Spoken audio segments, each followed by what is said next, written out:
We get asked all the time, do you recommend any other YouTube channels for personal finance information? Well, today's your lucky day because Budget Girl Sarah has organized a multi-channel collaboration discussing the topic, how to beat budget burnout. So check out in the description, we'll link to everyone who participated and hopefully you find a new channel to subscribe to. The topic was actually a bit of a head scratcher for us because it's not really something that we think about. And that's not to sound smug or anything, but really we consider ourselves very grateful. We've always been very naturally frugal, so we've never really felt really strongly the effects of budget burnout. We've never been in debt or had a serious spending problem.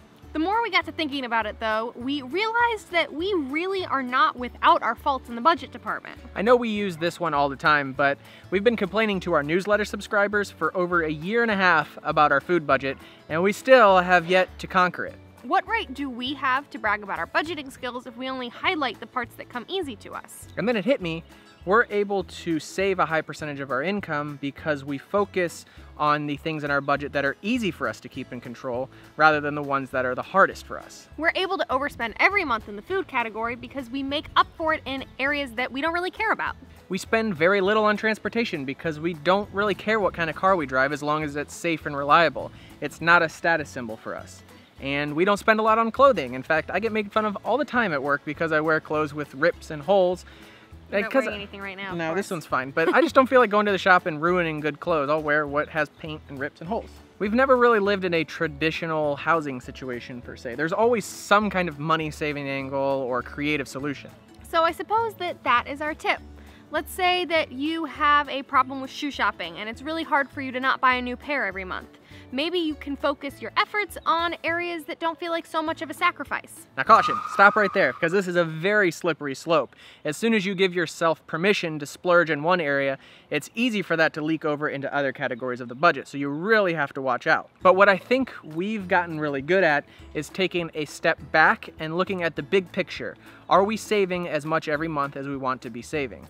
Are you spending more than your paycheck every week, or are you spending less? Have you set a savings goal? And more importantly, are you hitting that goal? If you're not, then take the time to identify the areas in your budget that take the most effort and those that take no effort at all. Maybe, for example, you don't care about travel at all, and you take a vacation every year just because that's what everyone else does, when in fact you'd really be just as happy staying at home on your week off. That could save you several $1,000s a year that you could apply to areas that really are important to you.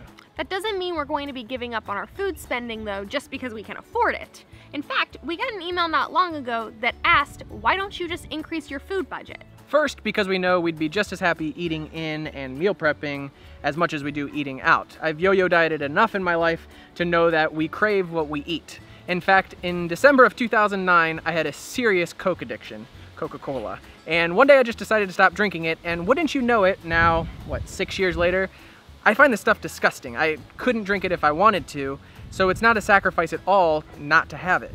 And I know that will easily apply to anything, really in life, especially food. Second, because we think it's always important to be improving ourselves and our finances. There's a big debate in the personal finance community as to whether it's more important to focus on big wins or pinch pennies. And we actually did a video about it.